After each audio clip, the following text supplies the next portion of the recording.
नमस्कार साथियों, स्वागत है एक बार फिर से आप सभी का आपके अपने चैनल ज्ञान सेतु पे। इंडियन पॉलिटी की सीरीज में हम जो है वो 3 क्लासें पूरी कर चुके हैं और आज चौथी क्लास के अंदर हम बात करेंगे संविधान की प्रमुख अनुसूचियों की। तो संविधान की जो अनुसूचियां हैं उनको हम डिटेल डिस्कस करेंगे अगले 15 से 20 मिनट के अंदर। तो शुरुआत करते हैं, उससे पहले आप सभी से रिक्वेस्ट की नए हैं तो एक बार चैनल को सब्सक्राइब जरूर कर लें। तो देखिए, सबसे पहले बात करते हैं अनुसूची। पहली चीज आती है कि जब संविधान लागू हुआ, यानी 26 जनवरी 1950 को हम कह सकते हैं, मूल संविधान की बात करें तो उसमें टोटल जो है वो 8 अनुसूचियां थी। कितनी अनुसूचियां थी? 8 अनुसूचियां थी। टोटल कितनी अनुसूचियां थी? 8 अनुसूचियां इसमें शामिल थी। लेकिन वर्तमान समय में ये तो कब थी? जब संविधान लागू हुआ तब। और अगर इसमें वर्तमान की हम बात करें तो वर्तमान समय में टोटल 12 अनुसूचियां हैं। टोटल कितनी अनुसूचियां हैं? 12। शुरू में 8 थी, अभी है कितनी? 12। तो हम वन बाय वन जो है इनकी डिस्कस करते हैं, बात करते हैं। तो सबसे पहले हम शुरुआत करते हैं अनुसूची 1। अनुसूची 1 भाई, अनुसूची 1 में क्या है, ये चीजें हमें सामान्य से बात पता होनी चाहिए, क्योंकि परीक्षा में जिस पैटर्न से ये पूछा जाता है हम उसी पैटर्न को फॉलो करते हुए आगे बढ़ेंगे। सबसे पहली चीज ये पूछी जाती है कि इस अनुसूची में क्या है। तो इस अनुसूची की अगर हम बात करते हैं तो इसमें राज्य जो है उनके बारे में प्रावधान है और राज्य में क्या क्या चीजें इसके बारे में है। पहली चीज आती है, देखो, राज्य की सीमा। दूसरा आता है उसका नाम, ठीक है। और तीसरा आता है भाई विभाजन से संबंधित कोई भी संशोधन। राज्य की सीमा वगैरह में जो भी संशोधन करना है वो सारे संशोधन जो है वो इससे रिलेटेड हो जाते हैं। तो मेन तो हम कह सकते हैं कि राज्य की सीमा और उनके जो नाम है, उनका जो विस्तार है, उसके बारे में प्रावधान अनुसूची 1 में किया गया है। अगर हम अनुच्छेद की बात करें, भाई इससे रिलेटेड अनुच्छेद कौन कौन से हैं। कई बार आपको डिटेल ये नहीं पूछा जाता है कि इस अनुसूची में क्या विषय है, बल्कि इसकी जगह ये पूछ लिया जाता है कि भाई ये अनुसूची कौन कौन से अनुच्छेद से संबंधित है। तो आपको ध्यान रखना है अनुच्छेद 1 और अनुच्छेद 4। अनुच्छेद 1 और अनुच्छेद 4 जो है वो इससे संबंधित है। इसमें राज्य का विस्तार, उसकी सीमा, उसका नाम, इससे संबंधित सारी सूचनाएं जो है, सारी बातें इसके अंदर शामिल होती है, ठीक है। अब ये तो हो गया कि हमने अनुसूची 1 से हमने राज्य बना दिया। अनुसूची 1 का काम क्या है? राज्य का निर्माण करना, कितना बड़ा होगा, क्या होगा, कैसे होगा। उसके बाद में आते हैं अपन अनुसूची 2 में।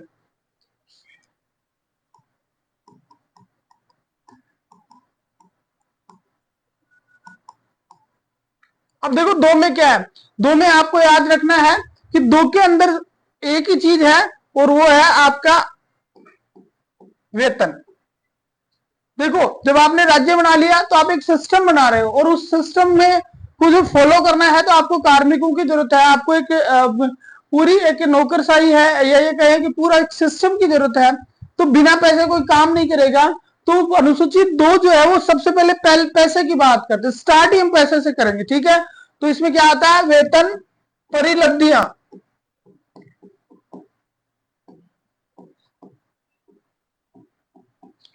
और विशेषाधिकार।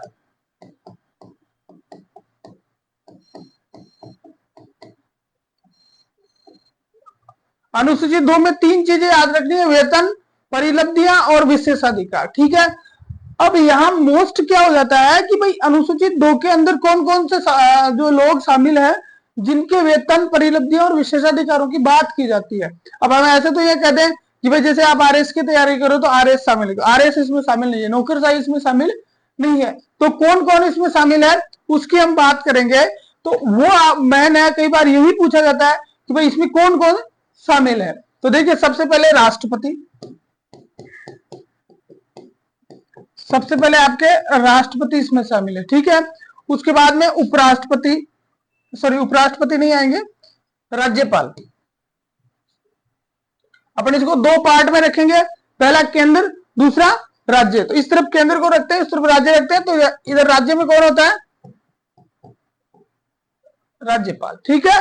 उसके बाद में आपको लिखना है वो दूसरा कौन आता है इसके अंदर,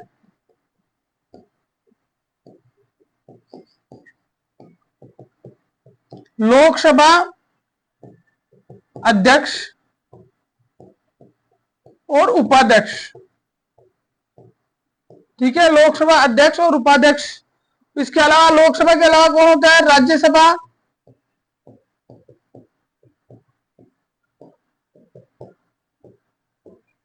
अध्यक्ष और उपाध्यक्ष। ठीक है, जिस तरह से लोकसभा अध्यक्ष और उपाध्यक्ष होते हैं ठीक उसी तरह से राज्य में भी होते हैं। कौन कौन होते हैं, विधानसभा और विधान परिषद।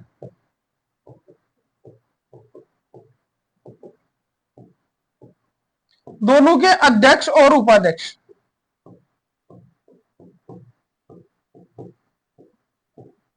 दोनों के अध्यक्ष और उपाध्यक्ष इसमें शामिल होते हैं। ठीक है, चौथी बात आपके आती है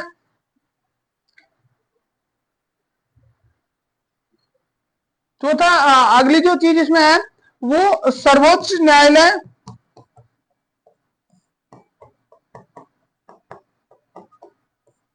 के न्यायाधीश आते हैं।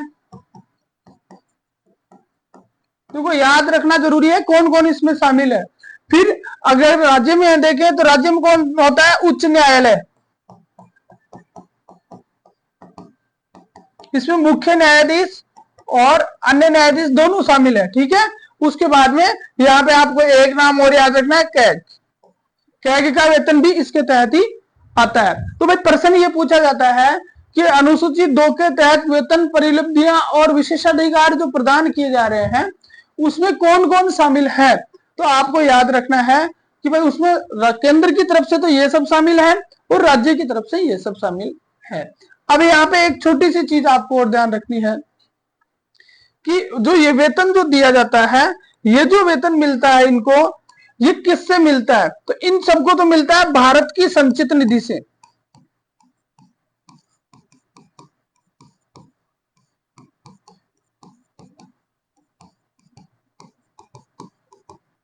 मोस्ट चीज है कि इधर वाले जो है ना, जैसे राष्ट्रपति है, आपका लोकसभा अध्यक्ष है, राज्यसभा का उपसभापति, सभापति है, सर्वोच्च न्यायालय के न्यायाधीश है, कैग है, इनको किससे वेतन दिया जाता है, इनको वेतन दिया जाता है वेतन और पेंशन दोनों चीजें याद रखनी है। वेतन प्लस पेंशन, वेतन और पेंशन दोनों के दोनों किससे दी जाती है, दोनों के दोनों आपके दी जाती है भारत की संचित निधि से। किससे, भारत की संचित निधि से दी जाती है। लेकिन अब हम राज्य वालों की बात करें तो राज्य वालों के ये जो इनको जो दिए जाते हैं वो दिए जाते हैं राज्य की संचित निधि से।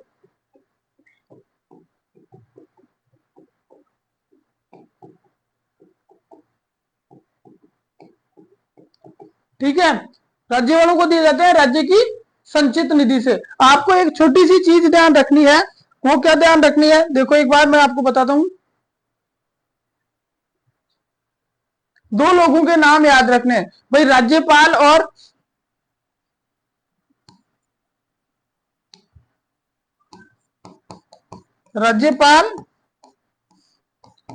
ये जो आपके हाई कोर्ट के न्यायाधीश हैं। ठीक है, इन 2 के नाम आपको ध्यान रखने हैं। इन 2 में आपके कुछ विशेष है। अब क्या विशेष है कि इनका जो वेतन दिया जाता है, इनका जो वेतन होता है वो वेतन तो होता है राज्य की संचित निधि से।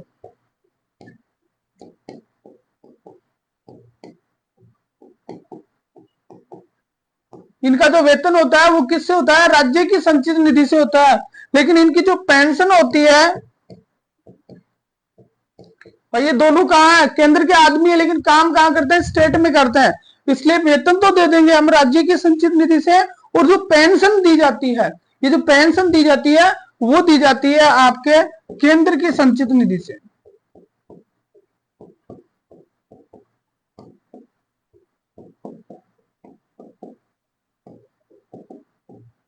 तो भाई आपका ये चीज क्लियर हो गई अच्छी तरह से। अनुसूचित 2 जो है वो आपको क्लियर हो जानी चाहिए। अनुसूचित 2 में क्या है, वेतन, परिलब्धियां और विशेषाधिकार है, कौन कौन शामिल होते हैं ये चीज हमने बता दी। मोस्ट जो याद रखने वाली चीज है वो ये थी कि भाई राष्ट्रपति और इधर वाले जो केंद्र वाले हैं उनको वेतन और पेंशन दोनों मिलते हैं, वो केंद्र की संचित निधि से मिलते हैं। लेकिन जो राज्य वाले हैं उनको वेतन और पेंशन दोनों जो मिलती है वो किससे मिलती है? राज्य की संचित निधि से मिलती है। किससे मिलती है? राज्य की संचित निधि से मिलती है। लेकिन एक चीज हमने यहां पे और ध्यान रखी, और वो क्या ध्यान रखी? वो ये ध्यान रखी,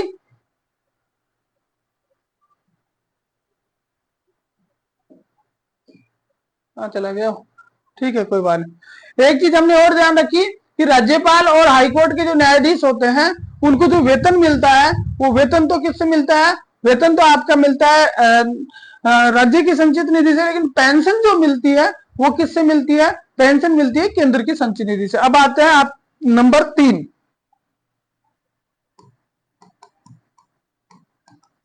अनुसूची 3।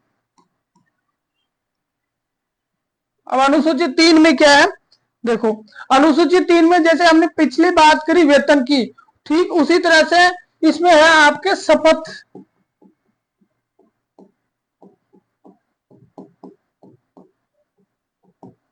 शपथ का क्या है? प्रारूप। अनुसूची 3 में क्या है? शपथ का प्रारूप।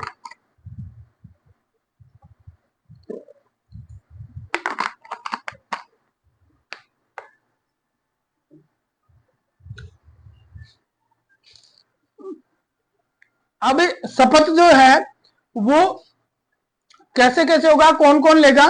तो सबसे पहले मैं आपको 3 नाम बताता हूं, आप उनको क्या करना है? बाहर निकालना है।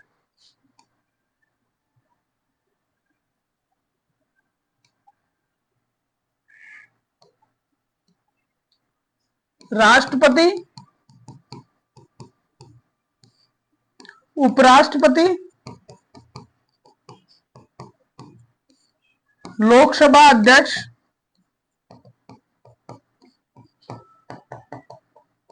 लोकसभा और राज्यसभा के अध्यक्ष व उपाध्यक्ष। राज्यसभा में उसको सभापति कहते हैं, ठीक है। ये जो 4 हैं इनको आपको अलग रखना है, इनको जो है वो इसमें शामिल नहीं करना, ठीक है। ये इसमें शामिल नहीं होंगे, ये मेन चीज आपको ये ध्यान रखनी है।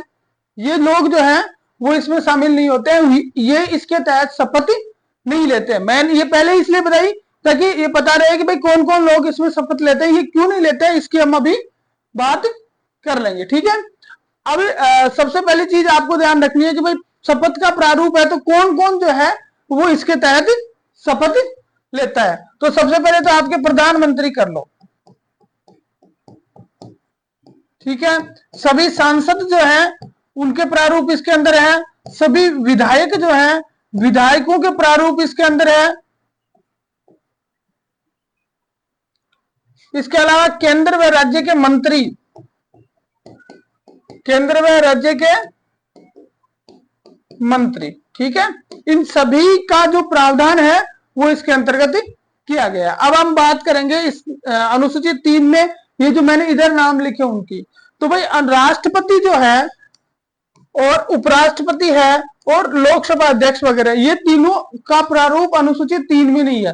आपको प्रश्न पूछा जाता है तो वो यही पूछा जाता है कि निम्न में से कौन जो है वो अनुसूची शपथ जो है वो अनुसूची 3 की प्रारूप के तहत नहीं लेता। तो अगर राष्ट्रपति की हम बात करें तो अनुच्छेद 60 के अंदर जो है ना इनका प्रारूप दिया गया है। किसमें दिया गया है? अनुच्छेद 60 के अंदर दिया गया है। और उपराष्ट्रपति की बात करें तो 69 के अंदर, 69 के अंदर जो है वो प्रारूप इसका दिया गया है। इसके साथ साथ आपको याद होना चाहिए कि लोकसभा अध्यक्ष और राज्यसभा का जो उप सभापति है, ठीक है, ये क्या करते हैं? ये कभी भी जो है वो इसके रूप में शपथ नहीं लेते हैं। ये इसके रूप में शपथ नहीं लेते हैं, अलग से इनको शपथ की जरूरत नहीं होती है। ये किसके रूप में? एज ए मेंबर, विधायक या सांसद के रूप में शपथ लेते हैं। तो ये तीनों के तीनों नाम अगर आते हैं तो वो अनुसूची 3 में नहीं माने जाएंगे। ये चीज हमें विशेष तौर से ध्यान रखनी है कि ये तीनों नाम अनुसूची 3 में नहीं माने जाएंगे। तो क्लियर हो गई बात, ठीक है। अब चलते हैं अनुसूची 4 में।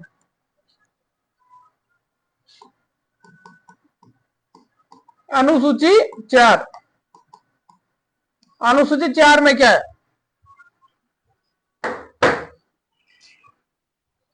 अनुसूची 4 में देखो क्या है, अनुसूची 4 में है राज्यसभा में सीटों का आवंटन।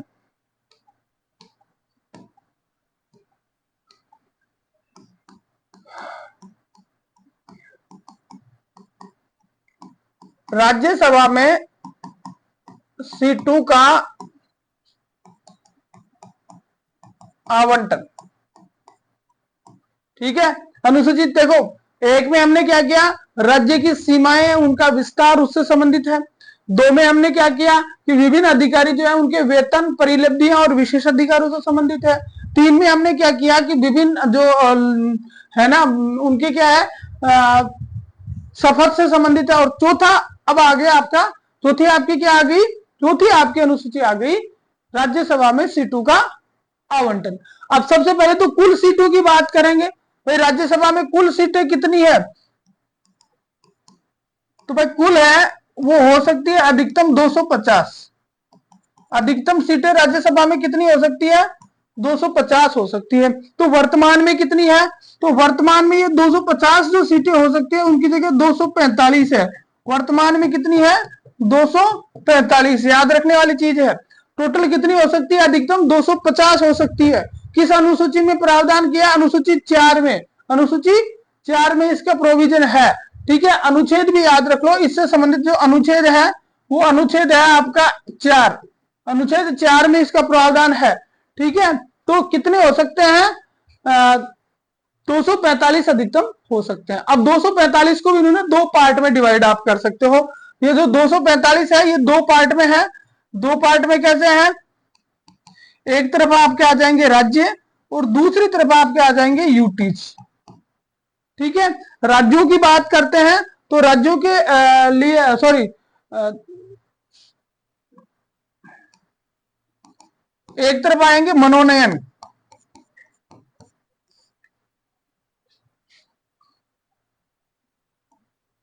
और इधर आएगा निर्वाचन। 2 पार्ट में डिवाइड करेंगे, मनोनयन और निर्वाचन। अब मनोनयन में देखो, निर्वाचन में देखते हैं तो निर्वाचन में टोटल जो है वो ये 245 में से 233 सीटें तो किससे हैं, निर्वाचन से। टोटल कितनी, 233। और 12 सीटें क्या है, 12 सीटें आपकी है मनोनयन से।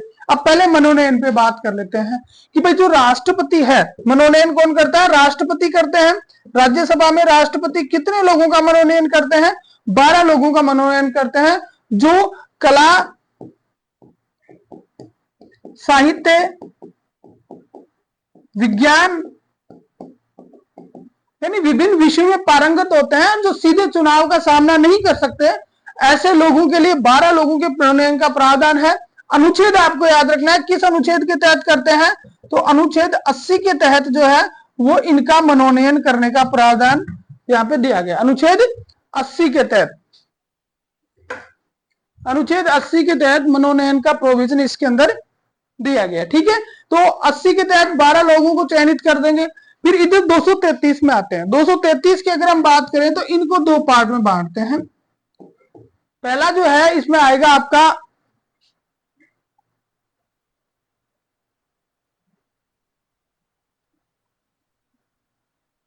हाँ भाई, पहला आएगा इसमें राज्य और दूसरा आएगा यूटीज, ठीक है।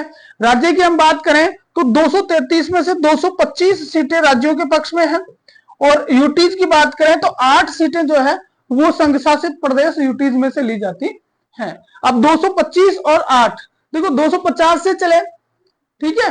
तो हम एक बार देखते हैं, 225 होगी, 225 में से अधिकतम वाले 4 देख लो भाई, सबसे ज्यादा सीटें किसमें हैं, तो 1 नंबर पे तो आपका आता है उत्तर प्रदेश।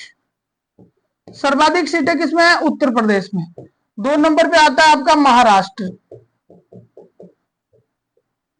3 नंबर पे आता है तमिलनाडु। 4 पे आता है आपका बिहार, ठीक है। उत्तर प्रदेश में 31 सीटें हैं, महाराष्ट्र के अंदर 19 सीटें हैं, तमिलनाडु के अंदर 18 सीटें हैं और बिहार के अंदर 16 सीटें। भाई याद रखना, एक टॉपर्स को 4 जो है उनको याद रख लो, आप सभी को तो याद नहीं रख सकते, एक अपने राजस्थान को कर लेंगे, ठीक है। तो आपके देखो क्या हुआ भाई, राज्य से 225 सीटें होती हैं। 225 सीटों में सबसे ज्यादा सीट किसकी है? तो सबसे ज्यादा सीट है उत्तर प्रदेश की 31, उसके बाद में महाराष्ट्र की 19, उसके बाद में तमिलनाडु की 18 और उसके बाद में बिहार की कितनी है? 16। 4 हो गए पूरे। अब इसमें तो कोई परेशानी नहीं होनी चाहिए। ठीक है, अब आते हैं अपन यूटीज की तरफ बढ़ते हैं। अब इनकी बात करते हैं। तो ये तीन जो है उनका नाम आपको याद रखना है। इसमें तीन ही है। पहले आपकी दिल्ली, दूसरा आपके पुडुचेरी और तीसरी आपकी कश्मीर।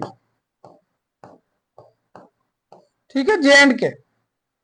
अब देखो क्या है, दिल्ली की 3 सीटें हैं, पुडुचेरी की 1 सीट है और कश्मीर की 4 सीटें। टोटल कितनी हो गई? 8 सीटें हो गई। बस हो गया याद। ये आपका जो अनुसूची 4 है उससे संबंधित सारी चीजें इसके अंदर शामिल हो गई। एक बार शॉर्ट में अपन वापस इसको थोड़ा सा रिवाइज कर देते हैं तो अपने को याद भी हो ही जाएगा। ये 1 मिनट, ये रिफ्रेश हो जाए पूरा ये। हाँ ये ठीक, यहां से ठीक है बस।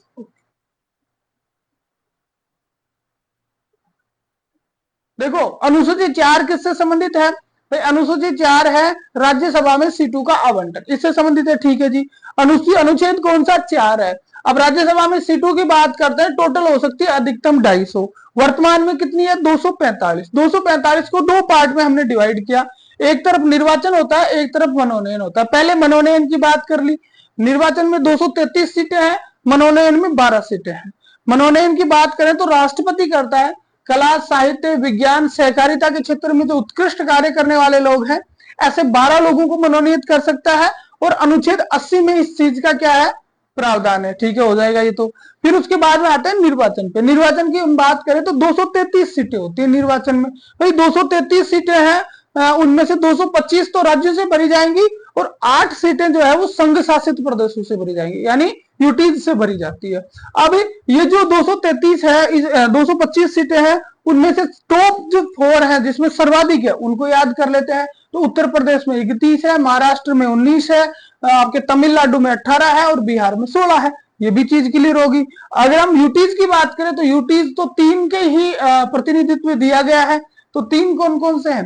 तो भाई दिल्ली में 3 सीटें हैं, पुडुचेरी की 1 सीटें हैं और जम्मू और कश्मीर की 4 सीटें। टोटल हो गई कितनी? 8। अनुसूचित 4 में आपको यही याद करना है। थोड़ा सा राजस्थान के रेफरेंस में और याद कर सकते हो कि अनुसूचित 4 में जो ये जो इसमें जो 233 सीटें हैं उसमें राजस्थान की सीटें कितनी है? तो राजस्थान को 10 सीटें हैं। राजस्थान की कितनी सीटें हैं? राजस्थान की 10 सीटें हैं। कई बार और थोड़ा सा घुमा दिया जाता है कि कौन सा राज्य जो है उसकी सीटें राजस्थान की सीटों के समकक्ष है। तो राजस्थान की सीटों के समकक्ष राज्य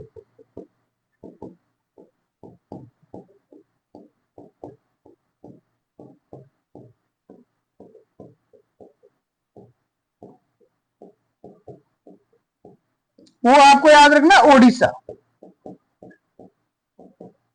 राजस्थान की सीटों के समकक्ष राज्य कौन सा है?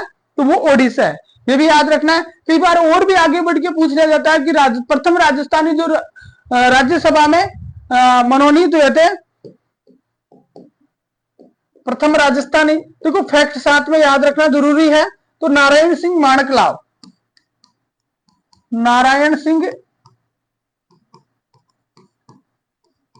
माणकलाव।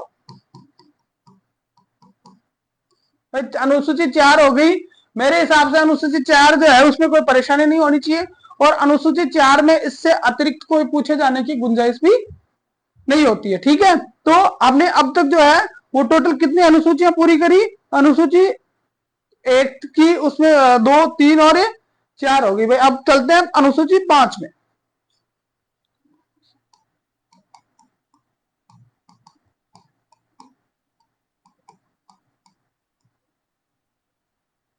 अनुसूची 5 जो है वो सीधी चली जाती है। 5 और 6 दोनों में कंफ्यूज होते हैं। ठीक है, 5 और 6 दोनों में हम कंफ्यूज होते हैं। आपका कंफ्यूजन दूर हो जाएगा अभी इसको पढ़ने के बाद में कि भाई अनुसूची 5 में क्या है। तो अनुसूची 5 में पहले तो ये देखो है क्या। तो अनुसूची 5 में है जनजातीय क्षेत्रों का नियंत्रण व प्रशासन।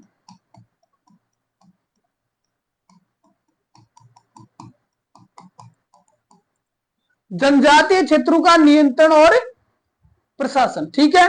अनुच्छेद जहां याद रखना, अनुच्छेद 244 इससे संबंधित है, 244 एक से ये रिलेटेड है ये अनुसूची। अब इसमें क्या होता है, देखो ये जो हम किसकी बात कर रहे हैं, टीएसपी एरिया की बात कर रहे हैं, हम जनजातीय क्षेत्र की बात कर रहे हैं, जातीय जनजातीय जो क्षेत्र है टीएसपी एरिया है उसकी हम यहाँ पे बात कर रहे हैं, ठीक है। तो ये जो एरिया है, इस एरिया में बनती है एक जनजातीय सलाहकार परिषद।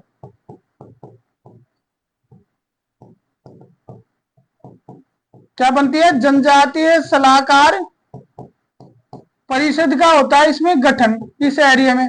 अब ये जनजातीय सलाहकार परिषद क्या करती है, इस एरिया के उत्थान के लिए कार्य करती है, ये सारी चीजें इसके अंदर दी गई है। अब यहां से प्रश्न पूछा जाता है तो जनजातीय सलाहकार परिषद के बारे में ही क्वेश्चन पुटअप किया जाता है। तो जनजातीय सलाहकार परिषद में क्या है, तो भाई ये जो परिषद है उसमें कुल सदस्य की बात करेंगे हम।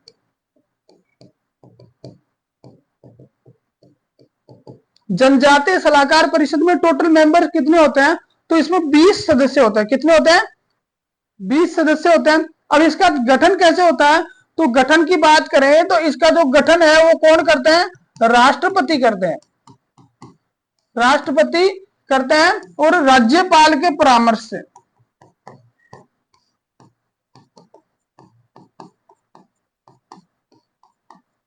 अनुसूची 5 में आपको यही पढ़ना है कि अनुसूची 5 का मतलब है जनजातीय क्षेत्रों का नियंत्रण और प्रशासन।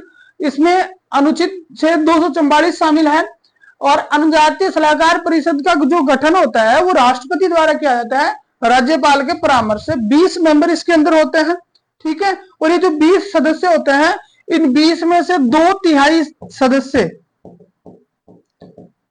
टीएसपी क्षेत्र के विधायक होते हैं।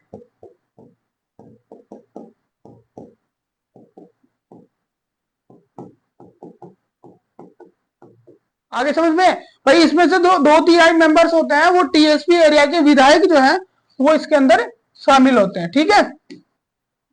तो ये हो गई आपकी अनुसूची 5। अब चलते हैं 6। देखो 6 भी जो है ना वो लगभग इसी से रिलेटेड है, इससे संबंधित ही है। तो अनुसूची 6 में क्या है भाई,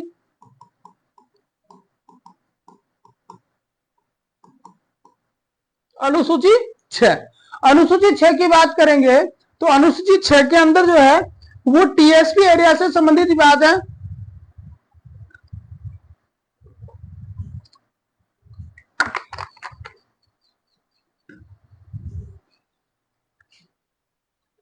थोड़ा सा चेंज इसमें दिया गया है, असम,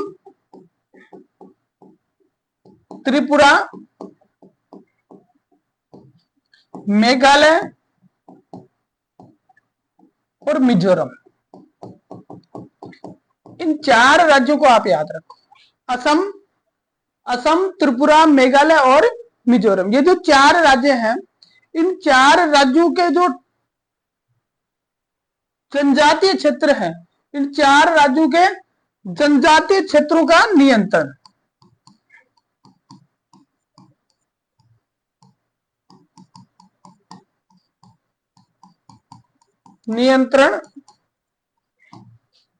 उत्थान और प्रशासन। 5 और 6 में फर्क सिर्फ यही है कि 5 जो है वो यही सारे काम दूसरे जगह पे करती है और 6 में स्पेशल बना दिया गया ये 4, असम, त्रिपुरा, मेघालय और मिजोरम।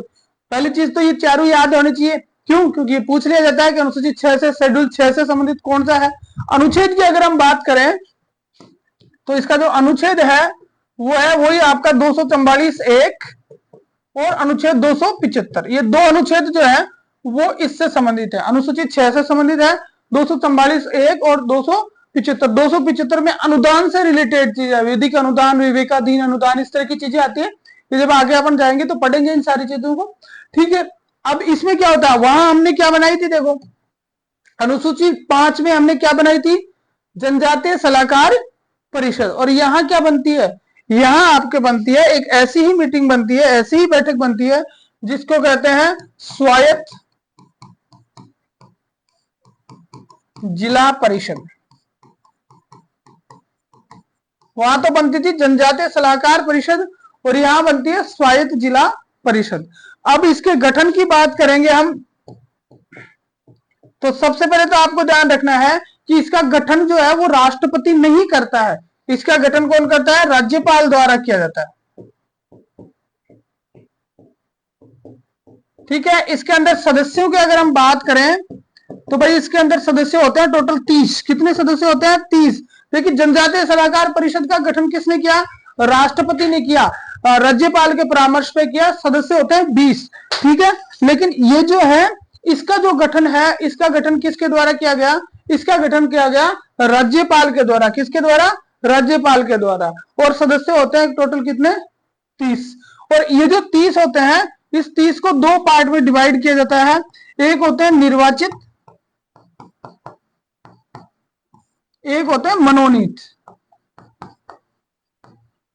30 में से 26 लोग तो निर्वाचित होते हैं, 26 जो है वो इलेक्टेड होते हैं, और 4 लोग जो होते हैं वो क्या होते हैं? मनोनीत होते हैं। और इसका भी काम वही है कि जो स्वायत्त जिले हैं, जो टीएसपी एरियाज हैं इन 4 राज्यों के, उनके अंदर जो है वो उनके उत्थान के लिए कार्य करना। ठीक है, तो आपको समझ में आ गई। अनुसूची 6 जो है वो इनसे संबंधित है, जबकि अनुसूची 5 जो है वो किससे संबंधित है? वो जनजातीय क्षेत्र, पूरे जनजातीय क्षेत्रों से संबंधित है। ठीक है, एक में जनजातीय सलाहकार परिषद का गठन होता है और एक में होता है आपके स्वायत्त जिला परिषद का गठन। स्वायत्त जिला परिषद में 30 मेंबर होता है, जनजातीय सलाहकार परिषद में 20 मेंबर होते हैं। जनजातीय सलाहकार परिषद का गठन जो है वो राष्ट्रपति द्वारा किया जाता है और इसका किसके द्वारा? राज्यपाल के द्वारा। तो 6 क्लियर हो गई। अब चलते हैं 7वीं में।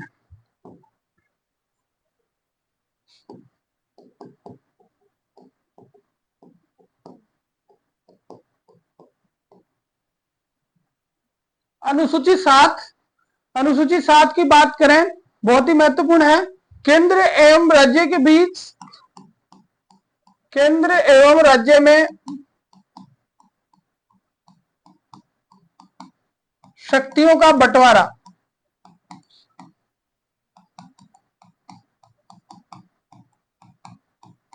केंद्र और राज्यों में शक्तियों का बंटवारा। अब देखो इसके तहत कितनी प्रकार की शक्तियां दी गई है? इसके तहत जो है वो टोटल 3 प्रकार की सूचियां हैं। 3 प्रकार की सूचियां हैं भाई।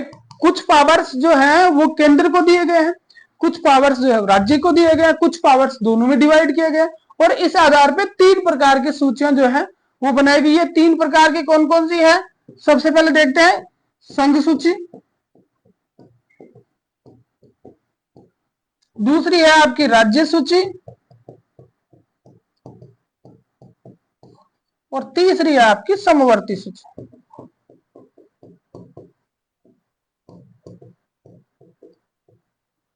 अनुसूची 7 के अंदर जो है वो शक्तियों का बंटवारा जो है, संघात्मक व्यवस्था के में जो शक्तियों के बंटवारे का प्रोविजन किया गया वो इसमें किया गया है। पहले संघ सूची की बात करेंगे। संघ सूची जो है वो आपको यहाँ पे दोनों में याद रखनी है। संघ सूची जो है वो कनाडा से ली गई है। कहां से ली गई? कनाडा से ली गई है। पहली चीज तो आपको ये ध्यान रखनी है। समवर्ती सूची जो है वो ऑस्ट्रेलिया के संविधान से ली गई है। ठीक है, इसके लिए आपको 1935 का अधिनियम आ जाएगा। ठीक है, तो आपको याद होना चाहिए संघ सूची कहां से ली गई है? कनाडा से। और समवर्ती सूची कहां से ली गई है? ऑस्ट्रेलिया से की गई है। अनुसूची 7 में इसका प्रावधान है।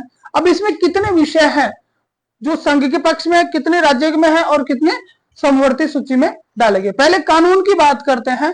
तो कानून निर्माण की अगर बात करें तो देखो संघ सूची जो है उसमें कानून कौन बनाता है? केंद्र बनाता है। ठीक है, राज्य सूची में कानून बनाने का अधिकार किसको है? राज्य को है। कम महत्व के मामले इसमें होते हैं। और समवर्ती सूची में जो है वो कानून बनाते हैं कौन?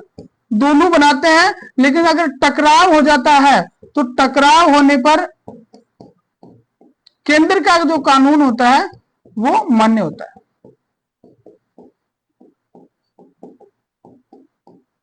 आई समझ में? भाई केंद्र की सूची जो है संघ सूची जो है उसके अंदर कानून बनाने का अधिकार केंद्र को है, राज्य सूची पे राज्य बनाता है, और केंद्र जो है समवर्ती सूची पे दोनों बनाते हैं। जब हम पढ़ेंगे ना संघवाद, फेडरलिज्म जब हम पढ़ेंगे तो उसमें पढ़ेंगे कि ऐसी कौन कौन सी परिस्थितियां आती है जब केंद्र जो है वो राज्य सूची के किसी विषय पे जो है वो क्या बना सकता है, राज्य सूची के किसी विषय पे कानून बना सकता है। जैसे अनुच्छेद 249 में प्रावधान है कि राज्यसभा जो है अपने बहुमत के द्वारा 2/3 बहुमत से किसी राज्य सूची के का जो विषय है उसको केंद्रीय महत्व का घोषित कर सकती है, और जब वो केंद्रीय महत्व का घोषित हो जाता है तो फिर केंद्र को उस पर शक्ति हो जाती है कि वो उस पर कानून बनाए। ठीक है, तो कुल मिलाकर बात यह है कि भाई केंद्र वाले पे केंद्र बनाएगा, राज्य वाले पे राज्य बनाएगा, और समवर्ती सूची का जो कानून है उस पे दोनों बना सकते हैं। लेकिन अगर टकराव हो जाता है, राज्य ने एक कानून बना दिया, केंद्र ने एक कानून बना दिया, और दोनों में आपस में होगा टकराव, दोनों विपरीत है, तो फिर वहां केंद्र का कानून मान्य होगा, फिर वहां राज्य का कानून जो है मान्य नहीं होगा। ठीक है, अब हम बात करते हैं विषय। अब भाई किसमें कितने विषय वो भी पूछे जाते हैं, वो याद रखना जरूरी है। तो पहले हम बात करते हैं भाई प्रारंभ में कितने थे और वर्तमान में कितने हैं। प्रारंभ की अगर हम बात करें संविधान के समय की, तो उस समय केंद्रीय जो सूची थी उसमें जो टोटल विषय थे वो थे आपके 97, कितने थे, 97 थे। ठीक है, राज्य सूची में थे 66 और इसमें थे 52, सॉरी 47। ठीक है, 97, 66 और 52। अब ये तो होगी उस टाइम की बात जब प्रारंभ हुआ था। अब करते हैं वर्तमान की बात। तो वर्तमान की बात करें तो केंद्र की सूची में जो है वो 98 मामले, 98 मामले हैं वो केंद्र की सूची में है, 59 जो है वो राज्य सूची में है, और 52 जो है वो किसमें है, समवर्ती सूची में है। ठीक है, तो याद रखना है 98, 59 और 52, 98, 59 और 52। आगे समझ में, 3 प्रकार की सूचियां अनुसूची 7 के तहत दी गई है। संघ सूची कनाडा से ले ली हमने, और समवर्ती सूची हमने ऑस्ट्रेलिया से ले ली। वर्तमान में अगर हम देखें तो 98, 59 और 52 जो है वो प्रावधान इसमें है। अब आपको यहां से थोड़ी सी चीज एक और याद रखनी पड़ेगी।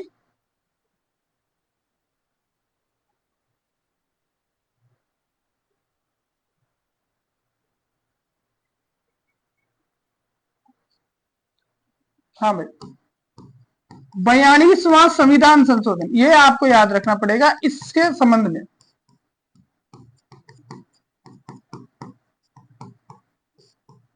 42वें संविधान संशोधन में क्या हुआ, 5 विषयों को, 5 विषय थे उनको क्या किया, ये कौन कौन से थे 5 विषय, पहले ये 5 विषय देखते हैं। इन 5 विषयों को क्या किया वो देखेंगे, लेकिन उससे पहले देखते हैं कि ये विषय कौन कौन से थे। तो विषय थे आपके, पहला था वन एवं वन्य जीव,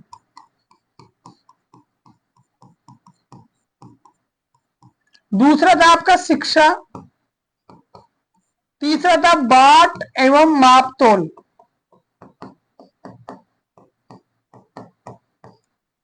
चौथा था आपका न्याय प्रशासन, और 5वां था आपका जन कल्याण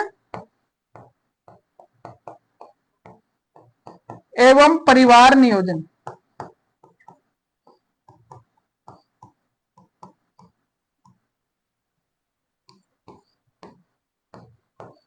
भाई 5 विषय याद रख लो, बहुत इंपॉर्टेंट है। 42वां संविधान संशोधन 1976 में इन 5 विषयों में बड़ा बदलाव किया गया। ये 5 विषय कौन कौन से थे, वन एवं वन्य जीव, शिक्षा, बाट एवं मापतोल, न्याय प्रशासन, और एक था जन कल्याण एवं परिवार नियोजन। इस संविधान संशोधन द्वारा क्या किया गया कि इन 5 विषयों को संघ सूची से राज्य सूची से निकालकर, राज्य सूची से निकालकर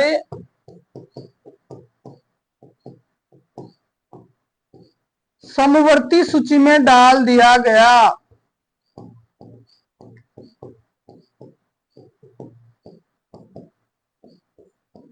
बस हो गया क्लियर। भाई ये जो थे विषय, इनको क्या किया, 42वें संविधान संशोधन के द्वारा राज्य सूची से तो बाहर निकाला और समवर्ती सूची में डाल दिया। अब इस पे कानून केंद्र भी बना सकता है और इस पे कानून जो है वो राज्य भी बना सकता है, लेकिन टकराव की स्थिति में जो है वो केंद्र का कानून मान्य होता है। तो ये हो गई आपकी अनुसूची 7।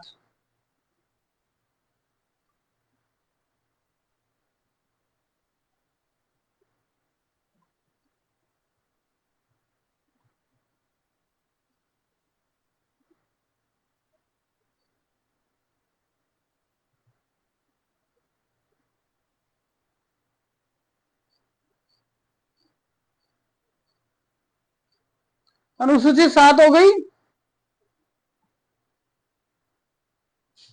ठीक है, कोई बात। भाई अनुसूची 7 में क्या क्या आया, सारी चीजें होगी। अब चलते हैं अनुसूची 8 में।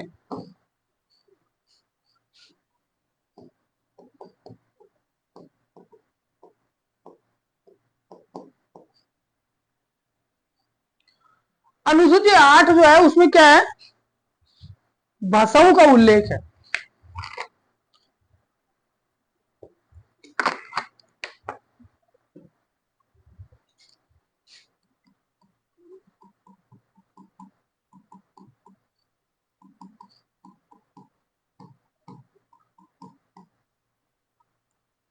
ठीक है, इसमें क्या है, भाषाओं का उल्लेख है। अनुच्छेद की अगर हम बात करें तो अनुच्छेद आप लिख सकते हो 343 और 351, ये दोनों जो है वो 8वीं अनुसूची से संबंधित है। भाषाओं का प्रोविजन है, संविधान के प्रारंभ में भाषा है।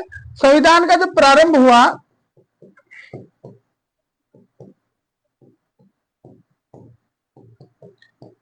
प्रारंभ में ये जो अनुसूची थी उसमें टोटल 14 भाषाएं थी। कितनी भाषाएं थी, 14 भाषाएं इस अनुसूची में शामिल थी। और वर्तमान में अगर हम बात करें तो वर्तमान के अंदर जो है इस अनुसूची में टोटल जो है वो कितनी भाषाएं हैं, 22 भाषाएं हैं। 8वीं अनुसूची में आपको ये याद रखना है कि भाई भाषाओं का, भारतीय भाषाओं का उल्लेख है। जब संविधान लागू हुआ उस टाइम पर इसमें जो है वो टोटल कितनी अनुसूचियां थी, कितनी भाषाएं थी, 14 भाषाएं इसके अंदर शामिल थी, याद नहीं करना है। वर्तमान में इसमें कितनी भाषाएं शामिल है, 22 भाषाएं, यानी 8 भाषाओं को इसमें और जोड़ा गया है। वो कब कब जोड़ा गया ये मोस्ट है, तो इसमें आपको ध्यान रखना पड़ेगा संविधान संशोधन। 3 संविधान संशोधन आपको याद रखने पड़ेंगे। अब वो तीनों कौन कौन से याद रखने हैं, सबसे पहले आपको याद रखना है 21वां, 71वां, 21वां और 71वां, और दोनों जोड़ दो 92, 92वां। ठीक है, 21वां संविधान संशोधन जो था वो 1967 में हुआ और इसके तहत जो एक भाषा इसमें जोड़ी गई वो थी सिंधी। पहले 14 भाषाएं थी, लेकिन 21वें संविधान संशोधन 1967 द्वारा सिंधी को जो है वो 8वीं अनुसूची में शामिल किया गया। ठीक है, फिर उसके बाद में आता है 71वां संविधान संशोधन। 71वां संविधान संशोधन हुआ आपका 1992 में। इसके तहत नेपाली, मणिपुरी और कोंकणी, नेपाली, मणिपुरी और कोंकणी 3 भाषाओं को जो है वो इसमें शामिल कर लिया गया। उसके बाद 92वां हुआ 2003 में, और 92वें संविधान संशोधन के तहत मैथिली,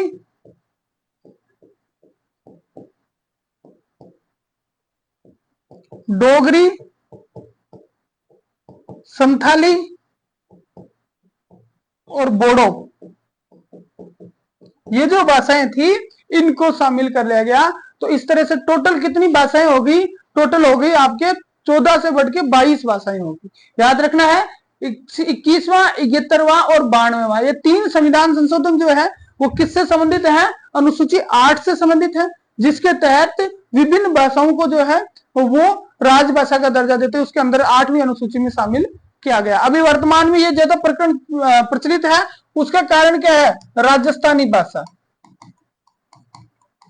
राजस्थानी भाषा को मान्यता दिलाकर 8वीं अनुसूची में शामिल करने के लिए जो है वो वर्तमान में प्रयास किया जा रहा है, इसलिए ये जो अनुसूची है वो वर्तमान में सबसे ज्यादा चर्चित है, इसलिए इसको आपको विशेष तौर से ध्यान रखना पड़ेगा। ये हो गया। अब उसके बाद में अभी एक नया कंसेप्ट हो रहा था, उस कंसेप्ट में जो अभी करंट का क्वेश्चन है, इसलिए हम उसमें भी बात कर ही ले तो ठीक रहेगा। वो क्या था, उसमें क्या था आपके, देखो एक बार देखते हैं।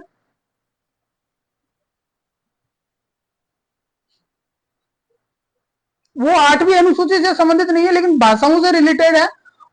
वो कंसेप्ट था शास्त्रीय भाषा। क्लासिकल लैंग्वेज जो है वो एक नई चीज अभी चल रही थी। तो क्लासिकल लैंग्वेज की अगर हम बात करें तो सबसे टोटल जो है इसके अंदर 11 भाषाओं को क्लासिकल शास्त्रीय भाषाओं का दर्जा दिया गया है। पहली भाषा जिसको दर्जा दिया गया, तो प्रथम जो लैंग्वेज थी वो कौन सी थी, तेलुगु थी, जिसको शास्त्रीय भाषा का दर्जा दिया गया। ठीक है, आपको ये याद नहीं रखना, लेकिन आपको ये जरूर याद रखना है कि हाल ही में अक्टूबर 2024 के अंदर जो है वो कुछ भाषाओं को शास्त्रीय भाषाओं का दर्जा दिया गया है। वो भाषाएं कौन कौन सी, ये हमें याद होना चाहिए। तो देखो, एक तो थी पाली, दूसरी थी आपकी प्राकृत, तीसरी थी मराठी, चौथी थी असमिया और पांचवी थी बंगाली। ये जो 5 भाषाएं हैं इनको हाल ही में किसका दर्जा दिया गया है, इन 5 भाषाओं को दर्जा दिया गया है शास्त्रीय भाषाओं का, क्लासिकल लैंग्वेज का। 8वीं अनुसूची से लेना देना नहीं है, 8वीं अनुसूची में ये शामिल नहीं है। 8वीं अनुसूची में तो वही 22 शामिल है जिनकी ऊपर हमने बात करी है। ये सिर्फ आपको इसलिए बताया गया है कि आपको पता रहे कि इस तरह का भी कोई कंसेप्ट होता है। ठीक है, तो अनुसूची 8 अपने को समझ में आ गई अच्छी तरह से। अनुसूची 8 में क्या है, अनुसूची 8 में भाषाओं का उल्लेख है, और भाषाएं जो है उनके बारे में प्रावधान होते हुए टोटल 14 थी, वर्तमान में कितनी है, 22 है। अब चलते हैं अनुसूची 9 में।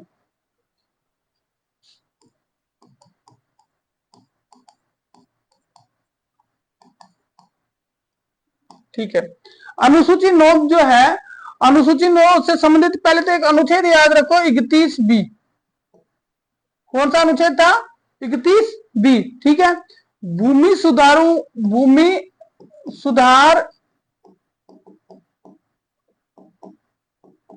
कानून, भूमि सुधार कानून से संबंधित थी। जब भारत स्वतंत्र हुआ उसी टाइम पे जो है ना ये सारी चीजें की गई थी।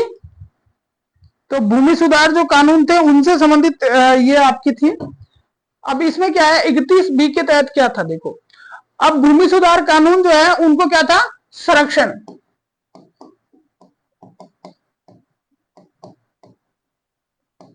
ठीक है, जब ये लागू हुई तो इस अनुसूची में टोटल जो है वो कुल 13 विषय थे। इसमें क्या थे, कुल 13 विषय थे। और वर्तमान में अगर हम बात कर लें तो वर्तमान में इस अनुसूची के अंदर 282 विषय हैं। कितने विषय हैं, 282 विषय इसके अंदर है। पहली चीज तो आपको ये ध्यान रखनी है कि 9वीं अनुसूची के अंदर जो है वो कितने विषय हैं और कब जोड़ी गई। तो 1951 में, आप ये भी याद रख सकते हैं, 1951 में जो है प्रथम संविधान संशोधन द्वारा जोड़ी गई।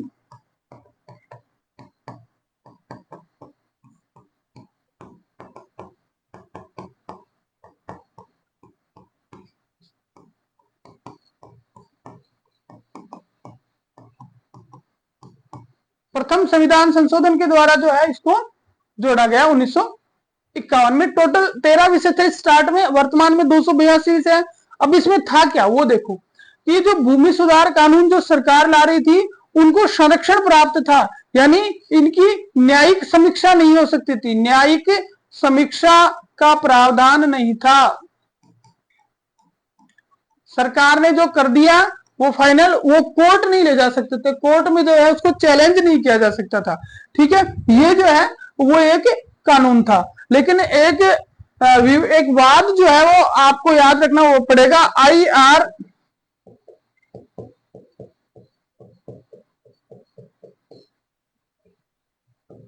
इससे रिलेटेड एक वाद है, IR कोलेहन वाद 2007।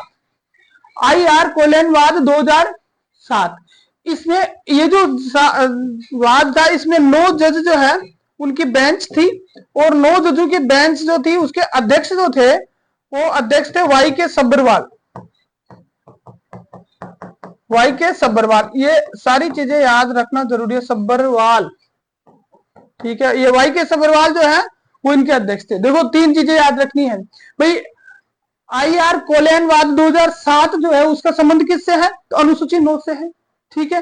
तो हम बात कर रहे हैं कि अनुसूची 9 में क्या है, तो अनुसूची 9 में भूमि सुधार कानूनों को संरक्षण था। भूमि सुधार कानूनों को न्यायिक समीक्षा से बाहर रखा गया था, ठीक है, उनका जुडिशियल रिव्यू नहीं किया जा सकता था, इसलिए 2007 में ये वाद हुआ। इसके अध्यक्ष जो है वो सबसे मोस्ट इंपोर्टेंट पूछ लिया जाता है कई बार, अध्यक्ष कौन थे जिन्होंने बहुत अच्छा फैसला दिया था, ठीक है। तो इन्होंने क्या फैसला दिया था इसमें? उन्होंने ये कहा था, पहले ये था कि इस सूची में जो विषय है उन विषयों की न्यायिक समीक्षा हो ही नहीं सकती, संभव ही नहीं है। लेकिन 2007 में जब ये सुप्रीम कोर्ट ने ये फैसला दिया, तो सुप्रीम कोर्ट ने इस वाद के तहत का IR कोलेहन वाद 2007 के तहत वाई के सब्बरवाल जिसके अध्यक्ष थे, उन्होंने कहा कि न्यायिक समीक्षा हो सकती है। उन्होंने कहा न्यायिक समीक्षा हो सकती है, लेकिन कब से? 24 अप्रैल 1973, एक तारीख दे दी उन्होंने, 24 अप्रैल 1973 के बाद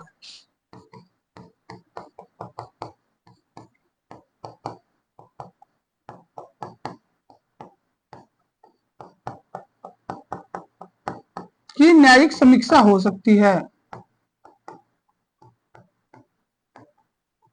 बस ये याद रखना है। देखो 24 अप्रैल इन्होंने क्या कहा कि भाई पहले तो देखो ये था कि 9वीं अनुसूची में जो डाल दिया उसका खेल ही खत्म, कोई कोर्ट नहीं जा सकता। लेकिन इन्होंने कहा कि 24 अप्रैल 1973 के बाद यदि कोई कानून उस अनुसूची में डाला गया है तो उसकी न्यायिक समीक्षा की जा सकती है, और अगर वो कानून विधि सम्मत नहीं है, ठीक है, तो फिर उसको कोर्ट के द्वारा निरस्त भी किया जा सकता है। तो आपको ये विवाद जो है वो विशेष तौर से याद रखना पड़ेगा। अगर आप याद रखना चाहते हैं तो जब ये अनुसूची लागू हुई उस समय आपके PM थे JL नेहरू, और राष्ट्रपति जो थे वो आपके थे राजेंद्र प्रसाद।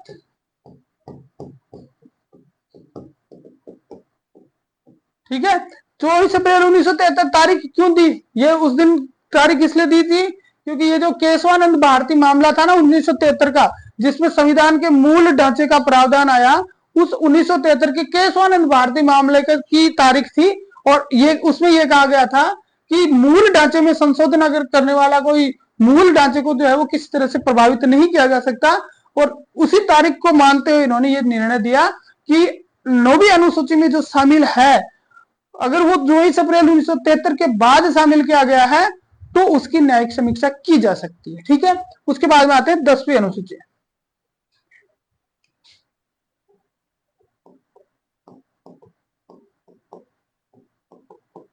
देखो अनुसूची की 10 क्या थी? अनुसूची 10 जो थी वो थी आपके दल बदल के आधार पर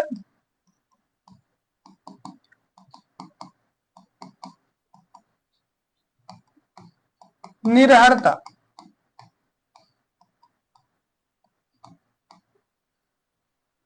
सबसे पहले क्या होता था कि दल बदल लेते थे राजनेता, तो उसके लिए जो है ये 10वीं अनुसूची जोड़ी गई। आपको याद रखना है 52वें संविधान संशोधन, 52वां संविधान संशोधन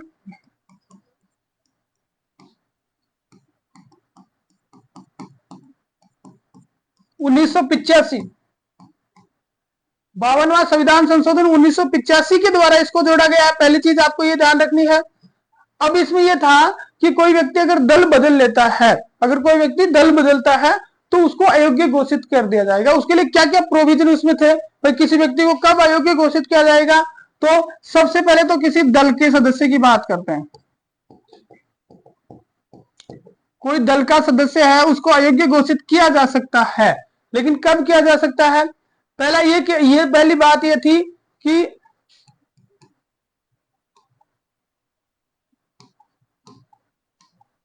पहली ये थी कि वो दल परिवर्तन कर दे।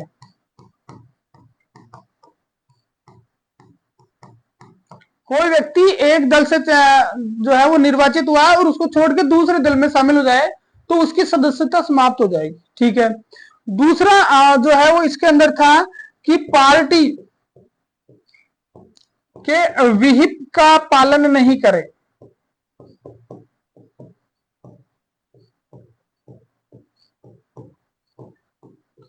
पार्टी के विहिप का पालन नहीं करे। पार्टी विहिप जारी करती है, मुख्य सचेतक जो होते हैं वो विहिप जारी करते हैं और वो ये कहते हैं कि आपको क्या करना है और क्या नहीं करना है। ठीक है, अगर कोई आदमी ये करता है कि उसका पालन नहीं करता और पार्टी उसको 15 दिन में क्षमा नहीं करती,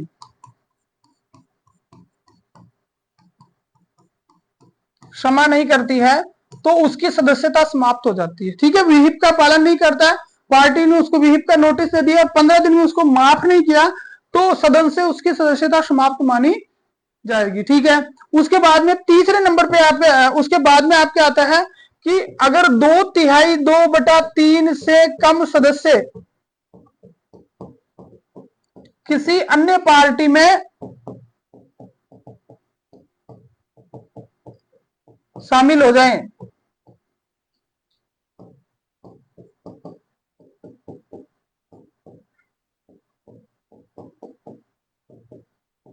दो तिहाई सदस्य, किसी दल के 2/3 सदस्य शामिल हो सकते हैं, लेकिन 2/3 से कम सदस्य अगर किसी अन्य पार्टी में शामिल हो जाते हैं तो फिर भाई ये काम नहीं हो सकता, फिर ये नहीं चल सकता। ठीक है, तो फिर उनकी सदस्यता रद्द हो जाती है। ये तो कोई किसी दल के सदस्य के लिए हो गया। अब जैसे मान लीजिए कोई निर्दलीय है, कोई किसी निर्दलीय सदस्य की बात हम करें, तो निर्दलीय सदस्य की बात में क्या आएगा, जैसे मान लो निर्दलीय निर्वाचित हुआ और निर्वाचित होने के बाद किसी दल की क्या ले लेता है, सदस्यता ले ले।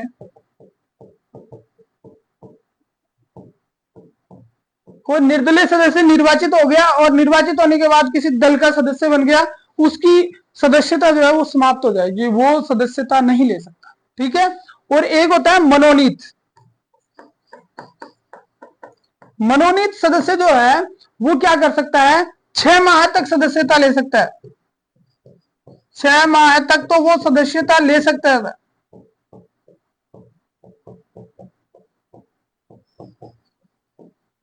छह महीने तक वो सदस्यता ले सकता है, लेकिन अगर वो 6 माह बाद सदस्यता ले तो उसकी योग्यता क्या हो जाती है, उसकी सदस्यता निरस्त हो जाती है। तीन चीजें याद रखनी है कि अगर कोई निर्दलीय सदस्य निर्दलीय निर्वाचित होने के बाद किसी दल की सदस्यता ले लेता है, उसकी सदन से सदस्यता वो हो जाती है, निरस्त हो जाएगी। मनोनीत है, 6 महीने के अंदर वो किसी भी दल को ज्वाइन कर सकता है, लेकिन वो 6 महीने में नहीं करता है और 6 महीने बाद किसी दल को ज्वाइन करता है, तो उसकी भी सदस्यता क्या हो जाती है, निर्वाचित सॉरी क्या हो जाती है, निरस्त हो जाती है। अब इसके अंदर आपको याद रखने वाली चीज है कि दो संविधान संशोधन आपको याद रखने पड़ेंगे। एक तो कौन सा, 52वां संविधान संशोधन, और एक आपको याद रखना पड़ेगा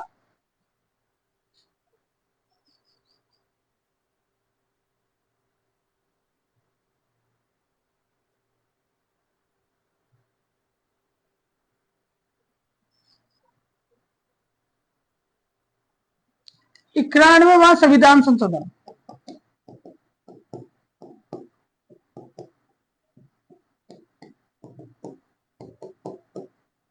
इसमें भी थोड़ा चेंज किया गया।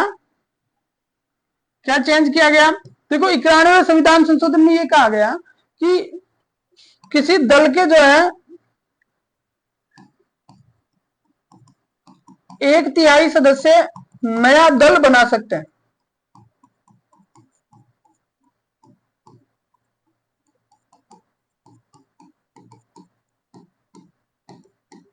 भाई मूल 52वें में तो क्या था कि 2/3 से कम लोग अगर किसी दल में शामिल होते हैं तो वो अयोग्य माने जाएंगे, लेकिन यहाँ पे कह दिया कि अगर 1/3 सदस्य 1/3 सदस्य जो है वो किसी दल से अलग होकर दूसरे दल में शामिल नहीं हो रहे, नया दल गठित कर रहे हैं, तो उनको अयोग्य नहीं माना जाएगा, लेकिन वो 1/3 से ज्यादा होने चाहिए। ठीक है, एक तो ये होगा। फिर दूसरा फैक्ट इसमें आपको याद रखना है कि भाई निर्णय कौन लेता है, इसका जो है वो निर्णय कौन लेता है, तो इसके निर्णय में ध्यान रखना है कि लोकसभा में तो ये निर्णय लेता है लोकसभा अध्यक्ष। कौन निर्णय लेगा इसका, लोकसभा अध्यक्ष जो है वो इसका निर्णय लेता है। एक पहले ये भी थी कि इसकी न्यायिक समीक्षा नहीं होती थी। लोकसभा अध्यक्ष ने क्या निर्णय लिया, इसकी न्यायिक समीक्षा नहीं होती थी, ठीक है। और राज्यसभा की अगर हम बात करें तो राज्यसभा में जो है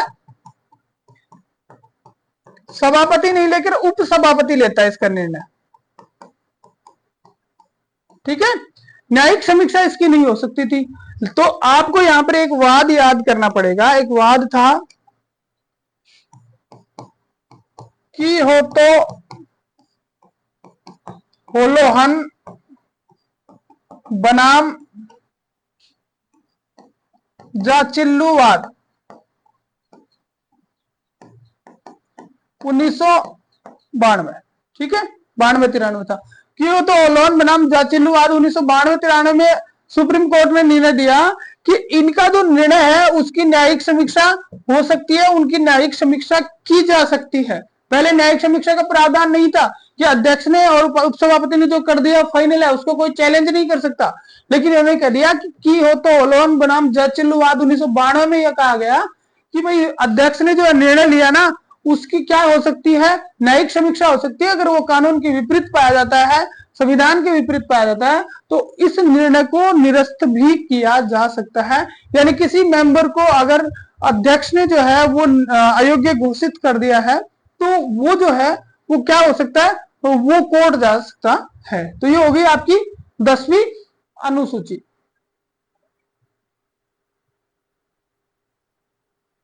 अब 10 हो गई। अब दो अनुसूचियां बच गई, 11 और 12। दोनों लगभग सेम है, इसलिए दोनों को हम एक साथ पढ़ेंगे, ठीक है। इधर लिखते हैं अनुसूची 11, इधर लिखते हैं अनुसूची 12।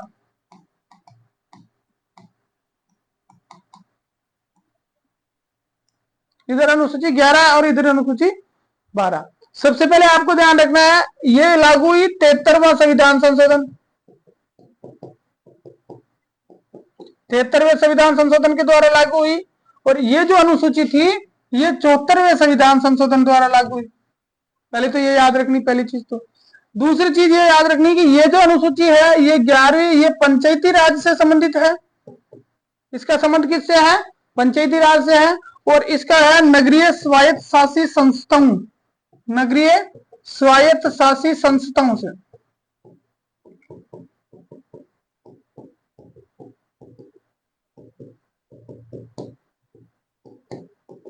ठीक है। अब जो पंचायती राज वाली है उसमें हम बात कर लेते हैं। तो पंचायती राज वाली जो है वो 24 अप्रैल 1993 को लागू हुई। 24 अप्रैल 1993 को जो है वो लागू हुई। इसके अंदर ग्राम पंचायतों को जो है वो टोटल 29 विषय दिए गए, ठीक है। और अनुच्छेद अगर हम बात करें इससे संबंधित, तो इससे संबंधित अनुच्छेद था 243 जी, जिसमें ग्राम पंचायतों की शक्तियां, बस यही याद रखना है इसमें। एक बार फिर देख लो, अनुसूची 11 73वें संविधान संशोधन द्वारा लागू हुई, पंचायती राज से संबंधित है, 24 अप्रैल 1993 को लागू हुई। 29 विषय इसके अंदर ग्राम पंचायतों को प्रदान किए गए।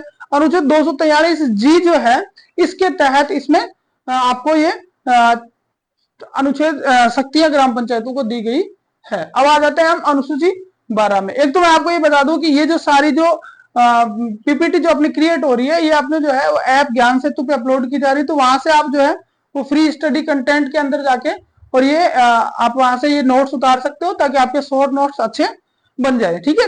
और उसे 243 जी हो गया। अब इसमें आ जाओ, नगरीय स्वायत्त शासित संस्थाएं, मतलब नगर पालिका है, नगर निगम है, नगर परिषद है, सारी है, उनसे रिलेटेड है। तो उसके अगर हम बात करें तो ये 1 जून 1993 को लागू हुआ। 1 जून 1993 को लागू हुआ।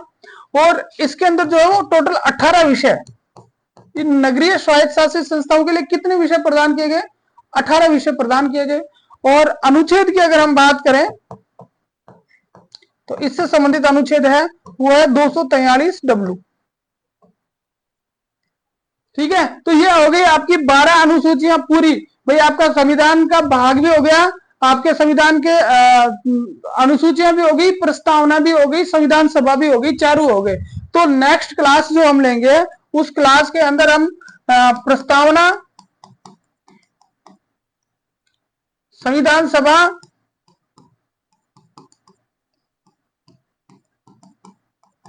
प्रस्तावना संविधान सभा, संविधान के भाग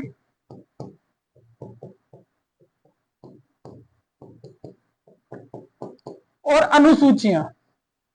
ये जो 4 टॉपिक अपन ने क्लियर कर लिए, इन चारों टॉपिकों को हम क्या करेंगे, एमसीक्यूज के माध्यम से इनका हम कर लेंगे रिवीजन।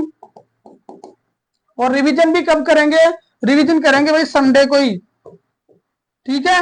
लाइव टेस्ट हम कह सकते हैं, लाइव टेस्ट के द्वारा जो है ये 4 टॉपिक अब तक हमने जो क्लियर किए हैं, इन चारों टॉपिक्स का हम रिवीजन करेंगे। तो आप सभी से रिक्वेस्ट है कि आप जो है अगर नए हैं तो आप एक बार चैनल को सब्सक्राइब जरूर कर लेना, ऐप डाउनलोड कर लें और टेलीग्राम चैनल भी आप ज्वाइन कर लें। Thank you very much.